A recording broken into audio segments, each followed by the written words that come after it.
So our next storyteller is a beloved storyteller. He's been telling stories for more than 30 years, and he's won awards and fellowships.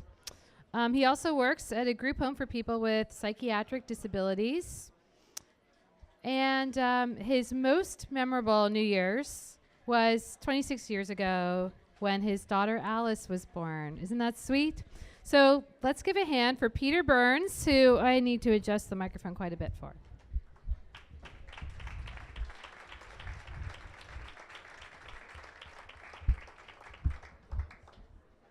Yeah. We're building tension. Dun, dun, dun. Jagger.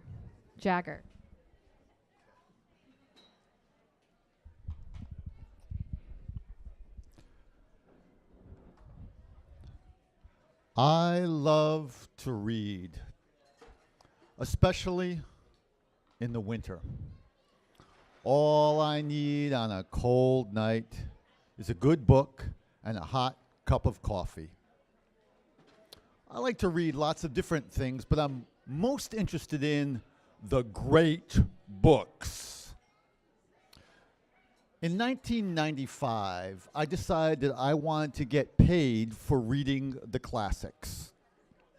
So I went to Crow Bookstore and set up the Surrogate Reading Project.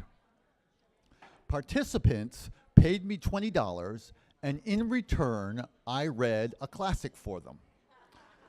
Then they received a certificate giving them credit for having read the classic through my program.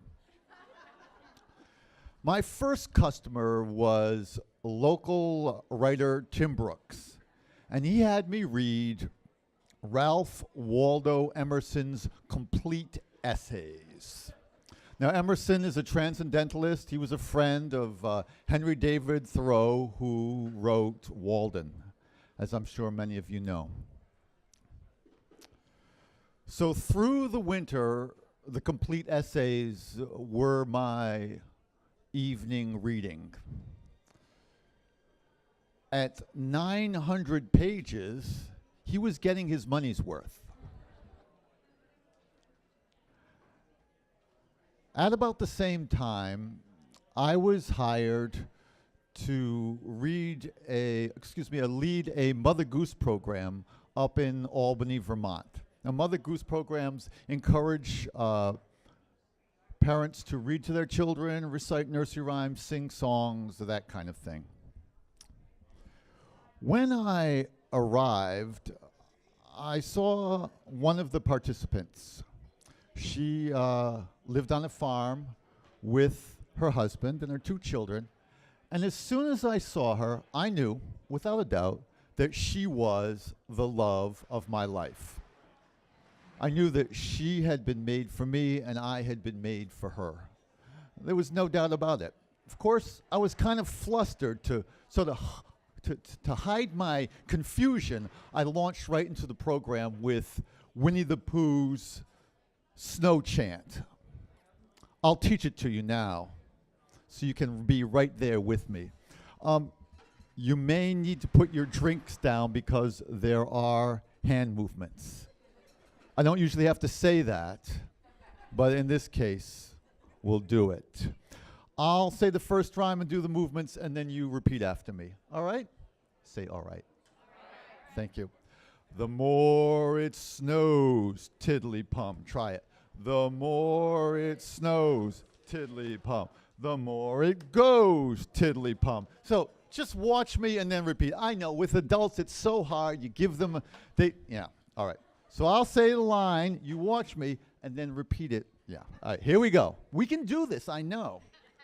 The more it snows, tiddly-pum. Now you do it. The more it snows, tiddly-pum. The more it goes, tiddly-pum.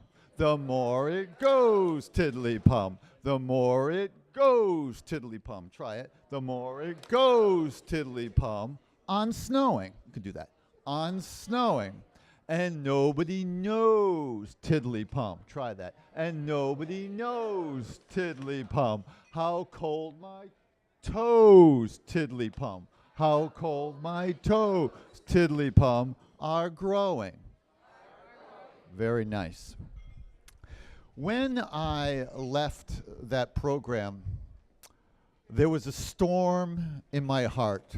And I thought that maybe Emerson, who I had been reading, would have something to say about love. And as it happens, he wrote an essay called On Love, which I happen to have the first paragraph with me here tonight. Glasses on, upside down. Here we go. So I'll just read this to you. It's fairly brief. Gives you a flavor of what I was reading that evening, that winter, those 800 pages. He says, every promise of the soul has innumerable fulfillments. Each of its joys ripens into a new want. Nature, uncontainable, flowing, forelooking in the first sentiment of kindness, anticipates already a benevolence which shall lose all particular regards in its general light. Right? The introduction of this felicity is in a private and tender relation to one, which is the enchantment of human life, which, like a certain divine rage and enthusiasm, seizes on man at one period and works a revolution in his mind and body, unites him to his race, pledges him to the domestic and civic relations, carries him with new sympathy into nature, enhances the power of the senses, opens the imagination, adds to his character heroic and sacred attributes, establishes marriages, and gives permanence to human society. Unfortunately, that didn't seem to really help me with my dilemma. When I went back for the second one, it was clear that she didn't feel about me the way I felt about her. And I looked at her again, and I saw one of the things that struck me the first time I saw her amazing eyes. They had this kind of violet purple hue, very, very unusual. Eyes that you could fall into. So after that, on the way home, I decided that I was going to be noble. I was going to do my duty, that I wasn't going to break up or try to break up her family life and my family life. I wasn't interested in infidelity, and also the fact that she wasn't that interested really helped a lot. On the third session, I knew that I would never see her again, and that was okay. But afterwards, I went for a walk through the fields. It was a sunny day, and underneath the pines, the shadows were not black as you expect. They were this kind of purple violet, and I realized with a shock that it was the exact color of her eyes. So now when I walk through the fields these many years later, once in a while, under the pine trees, I still see my true love. Thank you.